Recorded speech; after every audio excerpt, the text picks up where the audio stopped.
આપણે શરૂ કરીએ. સો ગુડ ઇવનિંગ અને તમારું સ્વાગત છે. આજે આપણે ટોપિક લઈ રહ્યા છે સ્ટેજ ફિયર. તો સ્ટેજ ફિયરના અલગ અલગ પ્રકાર છે. ટોપિક આપણે શરૂ કરીએ એના પહેલા ગઈકાલની કે એક્સરસાઇઝ હતી તો એ તમે કરી, કેવો અનુભવ રહ્યો?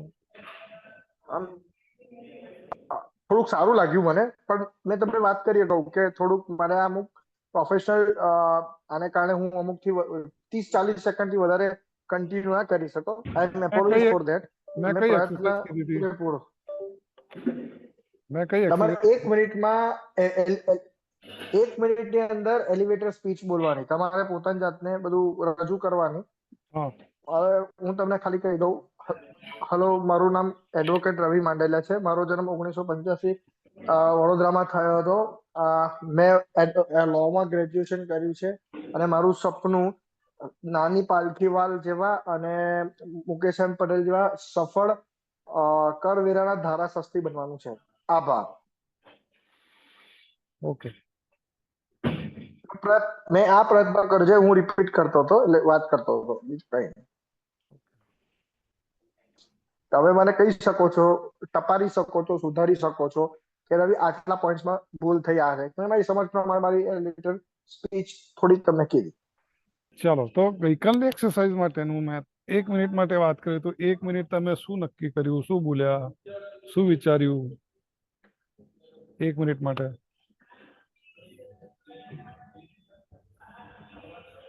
તમે વિચાર કરો, 1 મિનિટ માટે આપણે બોલી નથી શકતા તો જે ટ્રેનિંગ પ્રોગ્રામ હોય એમાં તો 2-2 કલાક, 4-4 કલાક, 6-6 કલાક બોલવાનું હોય અને ઓડિયન્સને જકડી રાખવાનો હોય.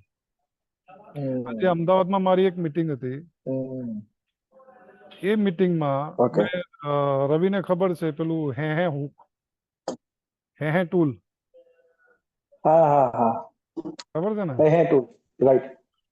તો એ મેં કર્યું એટલે માહોલ એકદમ સિરિયસ હતો. એમાં મેં વાત કરી મૂકવા આ છે હે ટૂલ ખબર છે ને 2 ગીતની શરૂઆત કરી તો લોકો ખુશ થઈ ગયા, તાળીઓ વાળવા. સો આખા માહોલને તમે ચેન્જ કરી શકો છો. તમે ફક્ત 1 મિનિટ પણ નહીં, 30 સેકન્ડ પણ બોલો ને તો લોકો પ્રભાવિત થઈ શકે છે. તમે શું બોલો છો અને કઈ રીતે બોલો છો અને કેટલું બોલો છો. 30 સેકન્ડ પણ ઇનફ છે અને 3 કલાક પણ ઇનફ નથી. રાઈટ? સો એ મહારત હાંસલ કરવા પ્રેક્ટિસ તો કરવી પડશે અને this is a phase of practice. અને આ પ્રેક્ટિસ તમે જેટલી કરશો એટલી પાવરફુલ થશે.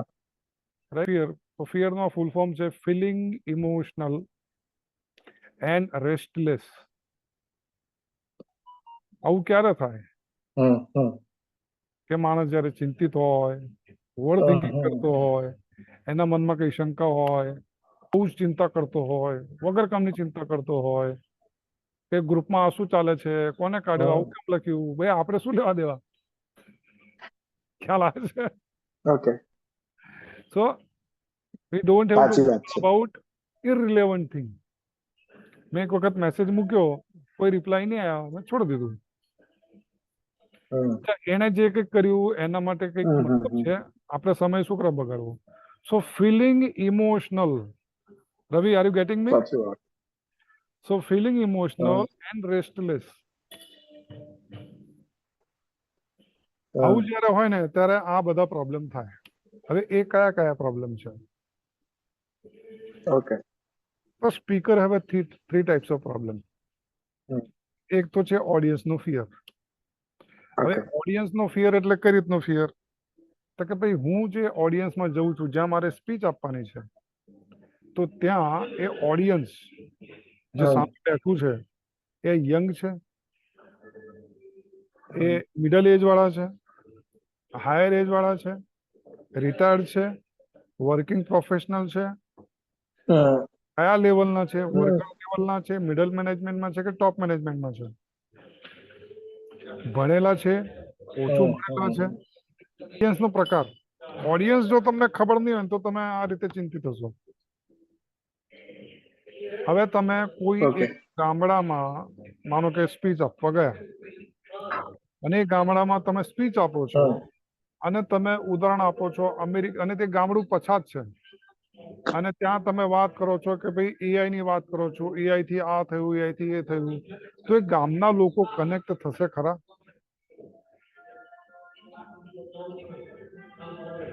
નહીં થાય. સો જે ક્લાયન્ટ, કસ્ટમર, નહીં થાય. ઓડિયન્સ તમારી સાથે જે પ્રકારનું છે એ પ્રકારની તમારે વાત કરવી પડશે. હવે પછાત ગામડું હોય, ગુજરાતનું ગામડું હોય, રિલેવન્સ રાખવું પડે. તો ત્યાં તમારે નરેશ કનોડિયાની વાત કરવી પડે, હિતુ કનોડિયાની વાત કરવી પડે, મલ્હારની વાત કરવી પડે, ઉપેન્દ્ર ત્રિવેદીની વાત કરવી પડે, વિક્રમ ઠાકોરની વાત કરવી વિક્રમ ઠાકોરની વાત કરવી પડે. વિક્રમ ઠાકોરની વાત કરવી પડે. ત્યાં તમે માઇકલ જેક્સનની વાત કરો તો નહીં ચાલે. હા, કદાચ એવું બને કે ભાઈ સોશિયલ મીડિયા લીધે સાચી થોડું વાત ઘણું અવેરનેસ હોય, પણ જે લિટરલી પછાત છે, જે ઓડિયન્સને ખબર જ નથી, તો તમે શું કરીશું? કનેક્ટ નહીં કરી શકો. અને ત્યાં જતા પહેલા એ ઓડિયન્સ જે છે, એ ઓડિયન્સને ઇન્ટરેસ્ટ શેમાં છે? અને એક નિયમ છે પબ્લિક સ્પીકિંગમાં કે ક્યારેય એકદમ પેલું કહેવાય ને કે ચોંકાવનારું વિધાન, એટલે કે એક તો ધર્મ ઉપર, ધર્મ અને જાતિ ઉપર ક્યારેય વાત નહીં કરવાની. કે આ ધર્મનો વ્યક્તિ તેવો, આ જાતિનો વ્યક્તિ એવો, શું કોઈ મતલબ નથી. હમણાં વાત કરું, ગઈકાલે જ મને ફોન આવ્યો, હું ડિસ્ક્લોઝ નહીં કરી શકું, પણ મારા ક્લોઝ ફેમિલીમાં નાસિકથી મને ફોન આવ્યો કે ભાઈ અમારા દીકરાએ લવ મેરેજ કરી લીધા, એને ઘરમાંથી કાઢી નાખ્યો. એ છોકરી એમને પસંદ નહોતી, એ જાતિ પસંદ નહોતી. હવે આવું એક્ઝામ્પલ તમે પબ્લિકલી ક્યાંક વાત કરો, એ જાતિની વાત કરો, તો શું થાય? સો ઓડિયન્સ તમારે ધ્યાનમાં રાખવું પડે. ખ્યાલ આવે છે? હવે એક એક્ઝામ્પલ લે કે કોઈ પણ બિઝનેસ નેટવર્કિંગ હોય, ઓકે, તો ત્યાં એક માઇન્ડસેટ વાળા લોકો આવે છે, ત્યારે એલટીટી વાત કરે છે. જ્યાં સુધી પેલો નવો વ્યક્તિ એનું ઇન્ડક્શન ના થાય, એનું માઇન્ડસેટ એ લેવલનું નહીં થાય, ત્યાં સુધી કશું એને ખબર પડતી નથી. કનેક્ટ જ ના થયેલો હોય. તમે કોઈ પણ ઠેકાણે તમે જાઓ, એક ઉદાહરણ આપું, એઝ ફોર એક્ઝામ્પલ તમે કોઈક મ્યુઝિકલ ઇવેન્ટ એટેન્ડ કરવા ગયા, ઓકે, ટાઈમ આપ્યો છે તમને 8:30નો, તમે એન્ટ્રી કરી, બેઠા, જેમ તમે પડદો ખુલે તો તરત પેલું ચાલુ થઈ જાય ગીત, તરત ગીત ચાલુ થાય છે. ઘણી વખત તમે એવું જોયું હશે કે ત્યાં બેઠેલો પેલો રિધમિસ્ટ હોય કે પેલો કેશિયો પર બેઠેલો વ્યક્તિ હોય, તબલા પર બેઠેલો વ્યક્તિ પેલું દોરી ટાઈટ કરતો હોય, હથોડી મારતો, ટિંગ ટાંગ ટુંગ ટાંગ, પેલો ગિટારો ટિંગ ટાંગ ટણંગ, પેલો ડ્રમ પેલો ડુક ડુક ડુક, સેટ કરતો.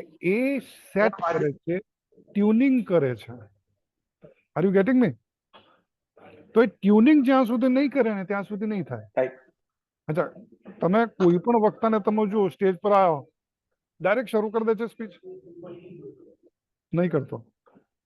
Good morning, good afternoon, good evening, કેમ છો, તમારા શહેરમાં કેવું છે, વરસાદ જોરદાર પડે છે, કરંટ કોઈ સિનારીઓ, કરંટ કોઈ ટોપિક લઈને વાત કરે છે.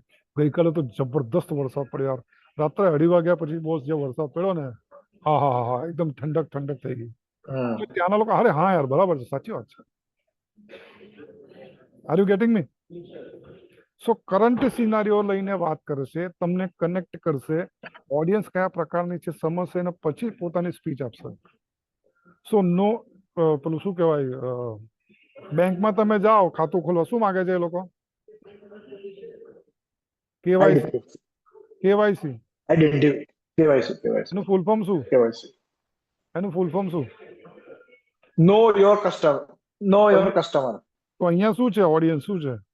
નો your customer, know your audience. Audience કોણ છે? તમારો કસ્ટમર જ છે ને? રાઈટ. તો જ્યાં સુધી તમે સમજો નહીં, કશું ખબર જ નહીં હોય તમને, તમારે સમજીને કનેક્ટ કરવું પડે, સમજીને શરૂઆત કરવી પડે. ક્યાંનું ઓડિયન્સ છે એ પ્રમાણે. આ આર્મી જવાન હોય, ડિફેન્સના લોકો હોય તો જુસ્સાથી વાત કરવી પડે. કોઈ રશિયા હોય, સંગીતના રશિયા હોય તો એનાથી કંઈક શરૂઆત કરવી પડે. So know your customer, know your audience. તો ઓડિયન્સ ફિયર એટલે કે જો તમને એના વિશે ખબર નહીં હોય, ઓડિયન્સ વિશે, તો એ તમને એના વિશે બીક લાગશે. આ પહેલો ડર. સો ઓડિયન્સ ફિયર, રાઈટ? સો આ ફિયરને કેમનું ઓવરકમ કરવું, કેમનું દૂર કરવું? How to overcome audience fear? તો મેં તમને કીધું, તમે જ્યાં જાઓ છો તો ત્યાં જે ઓર્ગેનાઇઝર છે એને પૂછો કે ભાઈ ઓડિયન્સ ક્યાંનું છે, ભણેલા છે, શહેરના છે, મેલ છે, ફિમેલ છે, તમારો એજન્ડા શું છે મીટિંગનો, એ જાણી સમજી વિચારીને પછી તમારે શરૂઆત કરવાની. એમને એમ શરૂઆત નથી કરવાની. અચ્છા, આ મેં પ્રોગ્રામની શરૂઆત કરી ઇફેક્ટિવ પબ્લિક સ્પીકિંગ, તો હું ઇફેક્ટિવ પબ્લિક સ્પીકિંગ વિશેની જ વાત કરું છું ને, કે હું કોઈ ફાર્માસ્યુટિકલ કંપનીમાં રિલેવન્સ જ શબ્દ પકડવા, કે ફાર્માસ્યુટિકલ કંપનીમાં કંઈક થઈ રહ્યું છે એની વાત કરું છું. નો, ટોપિક શું છે એ ધ્યાનમાં રાખીને તમારે બોલવાનું છે. તો ઓડિયન્સ કયા પ્રકારની છે, એજ ગ્રુપ શું છે, એમનું પ્રોફેશન શું છે, એમની લાઇકિંગ શું છે, એ મીટિંગનો એજન્ડા શું છે, એ સમજીને પછી તમારો ટોપિક રિલેવન્ટલી તૈયાર કરીને પછી તમારે બોલવાનું છે. હેફેઝાડ નહીં. અને હેફેઝાડ બોલવાનું પણ હોય તો એની ટેકનિક હોય છે, એની ટેકનિક હોય છે. એ ટેકનિક ધીરે ધીરે હું શીખવાડીશ. Are you getting me? Clear? Okay. બીજો ડર છે શેનો? આ તમને સ્ક્રીન પર દેખાય છે ને? Intent fear. યસ, દેખાય છે, દેખાય છે. કોન્ટેન્ટ એટલે શું? What is content? તમે શેના વિશે બોલવાના છો એ કન્ટેન્ટ કહેવાય. કે હું આ બોલી શકીશ કે નહીં, સારી રીતે રજૂઆત કરી શકીશ કે નહીં, એટલે જે તે સબ્જેક્ટનો. અત્યારે તમે મને શીખવાડી રહ્યા છો કે સારું પબ્લિક સ્પીકિંગ કહો, કે એ પબ્લિક સ્પીકિંગ અત્યારની વાર્તાલાપનો કન્ટેન્ટ છે. બરાબર. તો કન્ટેન્ટ એટલે સેમ એઝ યુ સેડ કે તમે જે વાત કરો છો, જે બોલો છો, જે ડિલિવર કરવાના છો, જે સબ્જેક્ટ છે એ કન્ટેન્ટ. હવે ઘણી વખત અમુક કન્ટેન્ટ મારી પાસે એવા છે કે ગમે ત્યાં એનો ઉપયોગ કરી શકું, એ ગમે તે વ્યક્તિ સાથે કનેક્ટ થઈ શકે. એનું ઉદાહરણ જોઈએ છે? હવે હા, જોઈએ છે. એનું ઉદાહરણ આપું. હા, જોઈએ છે. હા, હું એવું કહું છું કે ભાઈ નોર્મલી સાહેબ આપણે હ્યુમન બિંગ આપણે અભ્યાસ કરતા હોઈએ, આપણે ગ્રોથ માટે કંઈક ને કંઈક વાંચતા હોઈએ, ચોપડી ખાસ તો ચોપડી માટે મને યાદ આવે છે એક વક્તાએ વાત કરેલી, એ તમારી સાથે તમારી સામે રજૂ કરું છું. હિન્દીમાં છે એટલે હિન્દીમાં જ વાત કરીશ એટલે સટીક તમને ખબર પડશે કે किताब आधुनिक युग में यदि किताब नहीं होती तो धर्म गूंगा होता, विकास लंगड़ा होता, इतिहास के पन्ने सफेद होते और भविष्य में कालिमा होती. क्योंकि किताब हमें बड़ा सोचने के लिए मजबूर करता है, हमारा मस्तिष्क खोलता है. I am talking about brain, not head. क्योंकि हेड तो उस माचिस की तिल्ली को भी रहती है, जहां पर भी जाती है अंगार लगा देती है. I am talking about brain, not head.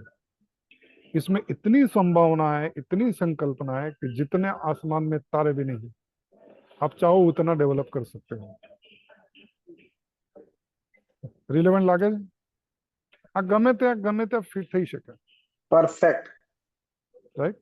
સો આને શું કહેવાય ખબર છે? આને ફિલર કહેવાય અને પાવરફુલ કન્ટેન્ટ પણ કહેવાય. ઓકે. હવે એક ઉદાહરણ તમને કહું, પ્રેક્ટિસ આપણે કરીએ કે તમે આમ એક્સરસાઇઝ કરો, આમ કરો, આમ કરો, કરો બંને હાથથી. સ્ક્રીન દેખાતું નહીં. અચ્છા, આમાં અચ્છા. હવે આને રિવર્સ કરો. હા, હવે આનું કોમ્બિનેશન કરો, બંનેનું કોમ્બિનેશન, એક આગળ અને એક પાછળ કરો. થાય છે? બંને આગળ બંને પાછળ નહીં, એક આગળ એક પાછળ, આ રીતે એન્જિનિયરિંગ મશીન જેવું થાય છે. તરત નહીં થાય, તરત નહીં થાય, વાર લાગશે, ટાઈમ લાગશે. એ માઇન્ડસેટ છે ને આપણું, એ પ્રેક્ટિસની જરૂર છે. સો એ જ પ્રમાણે કન્ટેન્ટ ડેવલપમેન્ટ માટે પણ ટાઈમ લાગે. પણ તમે વાંચતા રહો, શીખતા રહો, કોઈ વિડીયો સાંભળતા રહો, કોઈ પોડકાસ્ટ સાંભળતા રહો, કંઈક ને કંઈક નવું અલગ અલગ પ્રકારના સેમિનાર થાય છે. વર્થ જે લાગતો હોય ને ત્યાં તમે જાઓ, શીખો. મેં તો એવા એવા સ્પીકરને સાંભળ્યા છે કે એની બોડી લેંગ્વેજના ઠેકાણા ના હોય, એના કપડાના ઠેકાણા ના હોય, પણ એનો જે કહેવાનો ભાવાર્થ એક વસ્તુ મને મળી જાય ને એટલે ભયો ભયો. એટલે કન્ટેન્ટ તમે શોધતા રહો. સો તમને સ્ક્રીન પર દેખાતું હશે, content fear arise when you are doubtful about your content's quality. તમારો કન્ટેન્ટ ક્વોલિટી વિશે ડાઉટ હોય ને તો ત્યારે તમને આ ફિયર થાય. ચાલો બોલું છું, લોકોને મજા કઈ રીતે હવે एक पाछो एवं डायलॉग है, इस दुनिया में 4 किस्म को लोग होते हैं, 4 किस्म के। पहले वो जो जानते नहीं कि वो जानते नहीं कि वो नहीं जानते। दूसरे वो जो जानते नहीं कि जानते हैं कि वो नहीं जानते। पहला मूर्ख है, उनको छोड़ दो। दूसरा सोया है, उसको जगाओ। तीसरा जो जानता है कि वो नहीं जानता है कि वो जानता है, ये सीधे इनको सिखाओ।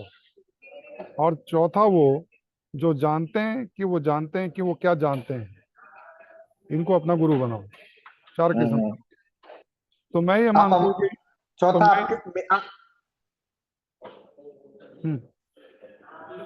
हाँ रवि, चौथा आप हो, आपको सब चौथा किस्म का आदमी आप हो, आप हमारे मेंटर हो, गुरु हो। Thank you, thank you. तो मैं ये मानता हूं कि आप जो बैठे हैं उनमें से पहली कैटेगरी और दूसरी कैटेगरी में कोई नहीं आता है। हो सकता है तीसरी कैटेगरी में कोई लोग हो, लेकिन मैं चाहता हूं कि अमूमन सारे लोग चौथे कैटेगरी में आए या आने की कोशिश करें। तो इसलिए मैं चाहता हूं कि आप अपने लिए जोरदार तालियां बजाएं और डायलॉग मारी सको। मारी सकी तो लोगों साथे कनेक्ट થાય।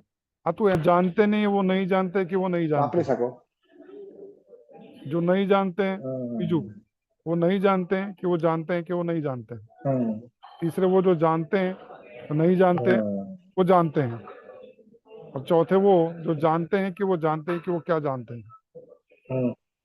पहला मूर्ख, दूसरा सोया हुआ, तीसरा सीधा उसको सिखाओ, और चौथा इनको अपना गुरु बनाओ। तो आ एवा कंटेंट છે કે જે તમે ગમે તે ઠેકાણે વાપરી શકો, राइट। पहले के जमाने में क्या होता था कि जिस राजा को सम्राट बनना होता था वो राजा यज्ञ करता था और एक घोड़े को, सफेद अश्व को छोड़ता था, और जो राजा उस सफेद अश्व को पकड़ता था उसके साथ वहां पे लड़ाई होती थी और वहां पे तय होता था कि कौन है असली सम्राट। अब तो राजा गए, राजवाड़े गए, बिजनेस एक साम्राज्य है, टाटा, बिरला, अंबानी, अदानी। एक बार क्या हुआ कि अकबर ने बीरबल से पूछा कि बीरबल हमारे राज्य में अंधे कितने हैं। तो बीरबल ने कहा कि राजा साहब 90% तो पक्का है। बोले 90%? बोले हाँ। बोले कल सवेरे मैं आपको प्रूव करके दिखा देता हूँ। दूसरे दिन क्या हुआ कि बीरबल ने चौराहे पे गया और खटिया जो होती है ना, खटिया लेके गया और वहां पे बुनना शुरू किया। खटिया, खाटलो। तो वहां से जो भी निकलता वहां पे बीरबल को पूछता कि बीरबल तू क्या कर रहा है, बीरबल तू क्या कर रहा है, बीरबल तू क्या कर रहा है। लोगों को दिख रहा है कि वो खटिया की बुनाई कर रहा है, लेकिन फिर भी उसको पूछ रहे हैं कि बीरबल तू क्या कर रहा है। ये तो एक स्टोरी हो गई। मैं उन लोगों की बात नहीं कर रहा हूँ जिनकी आंखें नहीं है, मैं उन लोगों की बात कर रहा हूँ कि जिन्होंने सोचना बंद कर दिया है।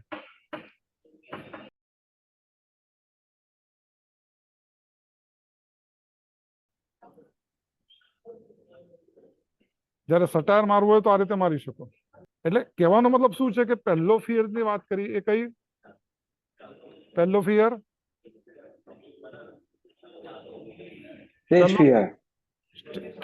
स्टेज फियर में audience fear audience content content અને પછી સ્ટેજ ફિયર। હવે આ ફિયર ને કેમનું તમે રિમૂવ કરી શકો? તો મેં કીધું કે તમે ચોપડી વાંચो, सारा ट्रेनिंग प्रोग्राम अटेन्ड करो, तमने ज्यां मौको मळे સારા સેશન, સારા સ્પીકર, ઇવન માણસને નવું કોન્ટેન્ટ જોઈતું હોય એટલે જાય.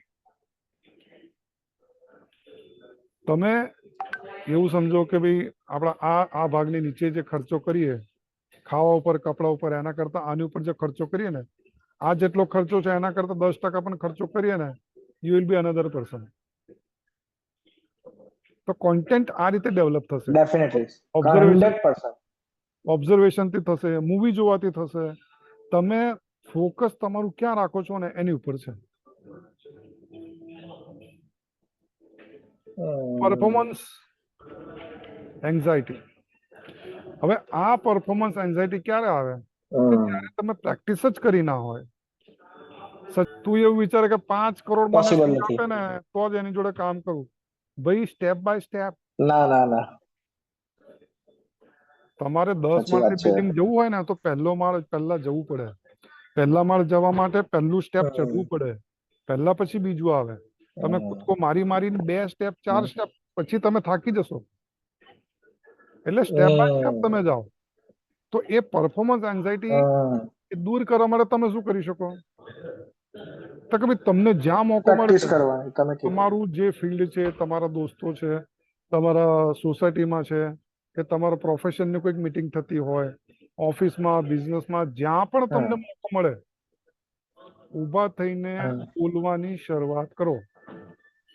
મેં એ રીતે જ કરેલી. Hello my testing 1 2 3 4.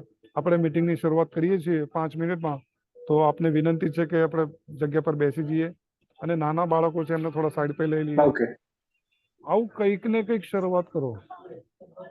જેને બિલકુલ બોલતા નથી આવડતું એની વાત છે. બાકી તમે કોઈ એક ટોપિક લઈને વાત કરી શકો.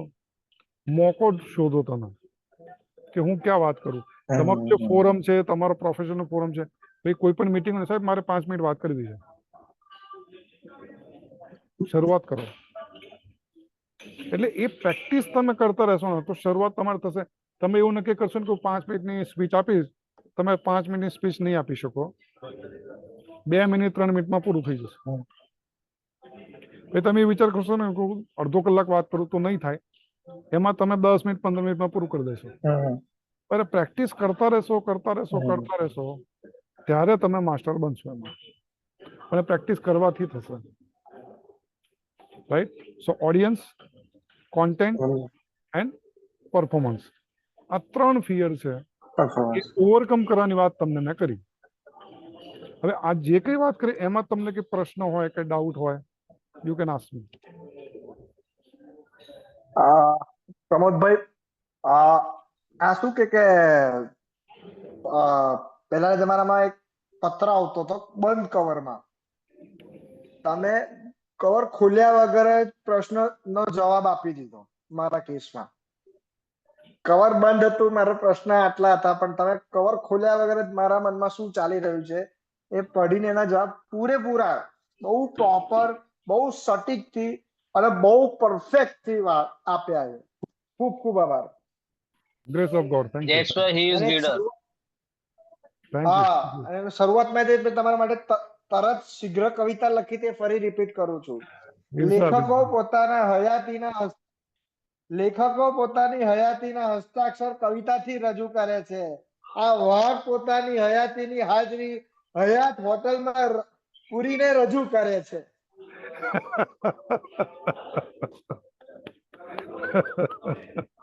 થેન્ક યુ તો જોરદાર.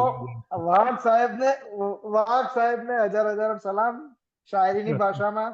અને મેં એક લખેલી કવિતા આ કિરીટભાઈને નહીં સાંભળવા મળે પણ અત્યારે રજૂ કરું છું.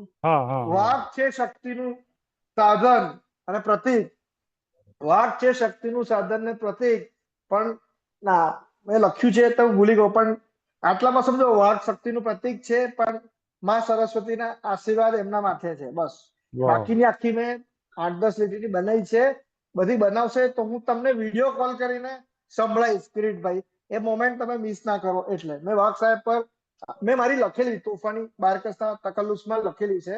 રજૂ કરીશ, પણ શબ્દો મેં લખ્યા છે તરત. તું કઈક આવી કઈક અલગ કવિતા એલવીપી માટે કરજે.